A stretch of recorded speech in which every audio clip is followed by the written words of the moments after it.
I carried lies in the sky for 6 years. As a flight attendant for chosen airlines. Specifically serving the highest-ranking officials' private flights. Now at 32, standing under free skies. What I witnessed on those planes still weighs heavy on my chest. November 2018, Paris-bound flight. The moment I slightly opened the first-class curtain, my entire life changed. Haran, look at this. It's the new Chanel collection. Park Yeon-seo, the supreme leader's wife. Her fake passport said, Kim Soo-yeon, but I knew who she was. Her daughter Park Haran sitting beside her was the same. Both traveling with foreign passports. Mom, we have to go to Hermès this time. I want to show off to my friends. Haran pulled out a bag from her shopping collection, laughing.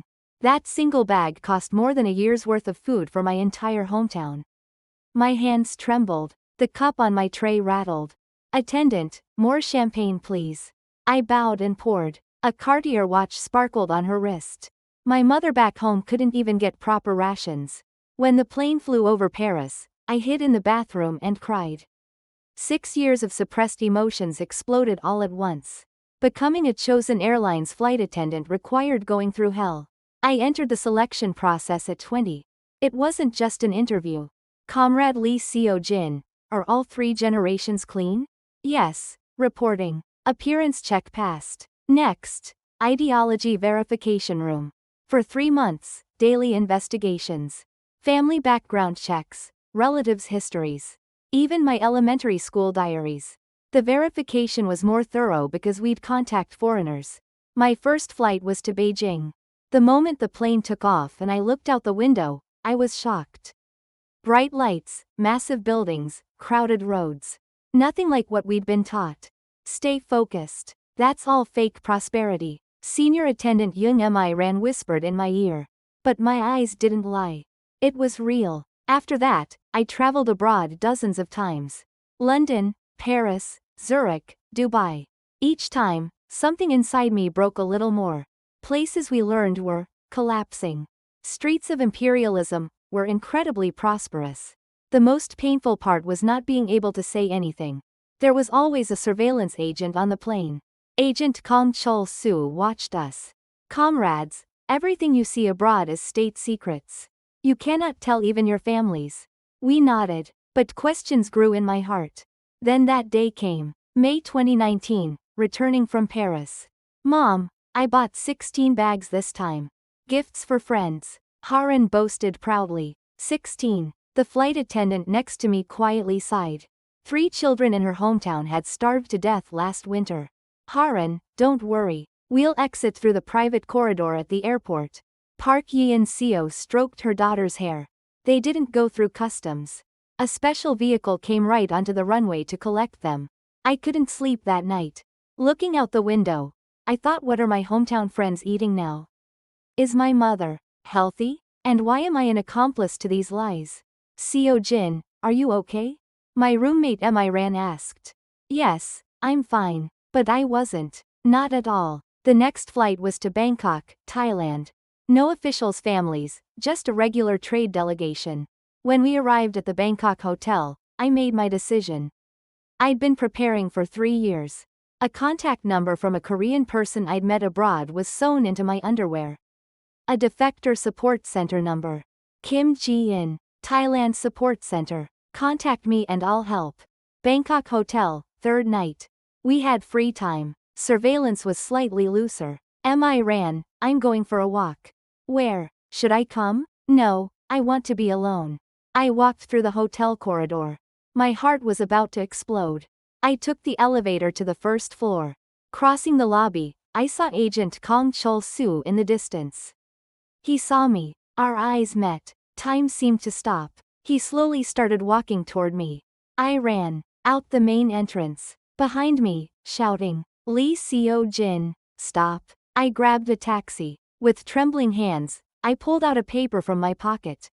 Here, quickly. The driver looked at my face, nodded, and hit the gas.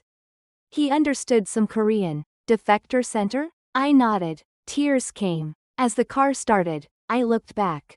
Agent Kong stood in front of the hotel, writing down the taxi number. My family would be in danger. My mother would be investigated. I'm sorry, Mom, I muttered alone. 30 minutes later, we arrived at a small building. A sign in Korean and English, North Korean Defector Support Center. I knocked. After a while, the door opened. Please help me. I said only that and collapsed. 6 years of everything poured out at once. It's okay. You're safe. You're safe here. Kim Ji-in. That person brought me inside. Handing me warm tea, she said. Tell me slowly. We have time. I told everything. Being a chosen airlines attendant, serving on officials' private jets. Seeing officials' families traveling with fake passports. Luxury shopping bags, secret corridors, everything. This is incredible testimony, Kim Ji-in said with a surprised expression. The next day, Korean embassy official Yoon Tae-hyuk came. Investigation began. Ms. Lee Seo-jin, please speak precisely.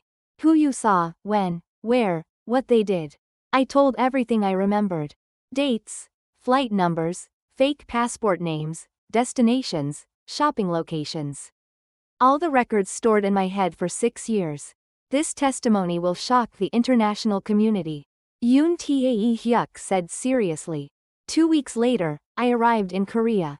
Stepping onto Incheon airport ground, I felt real freedom for the first time. A sky where I no longer needed surveillance. A life where I no longer had to carry lies. But freedom had a price. I heard about my mother. She was being investigated. It was my fault. Mom, I'm sorry, but I couldn't live in lies anymore. I cried alone. Investigation in Korea continued for 3 months. National Intelligence Service, Unification Ministry, Foreign Affairs. Countless people recorded my testimony. Ms. Lee Seo-jin's testimony is invaluable. Evidence of North Korean officials' overseas activities. Parts of my testimony were included in the UN North Korean Human Rights Report. The reality of evading sanctions with fake passports was revealed. 1 year passed. I'm working part-time at a small cafe in Incheon, preparing for college equivalency exams. Sometimes I look up at the sky. When planes pass, I think, who's on board? Is someone else flying while ignoring the truth? I wrote a letter to my mother. Of course, I can't send it. Mom, I'm living freely here. I walk looking at the sky, speak what I want, read what I want. I believe you'll understand. One day, I saw on the news.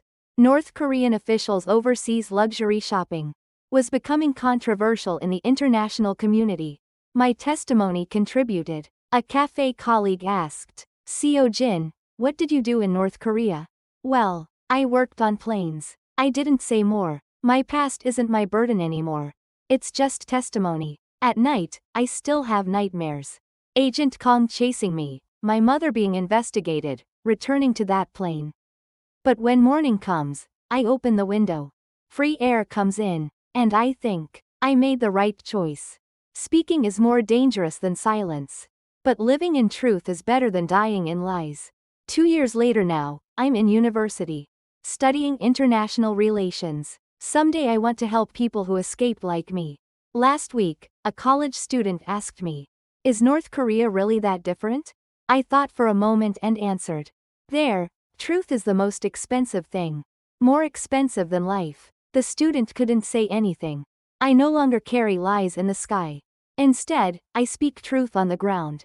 That's why I chose freedom. Mother, I believe someday we'll meet under free skies. Until then, I'll protect the truth here. Your daughter, Lee Seo-jin.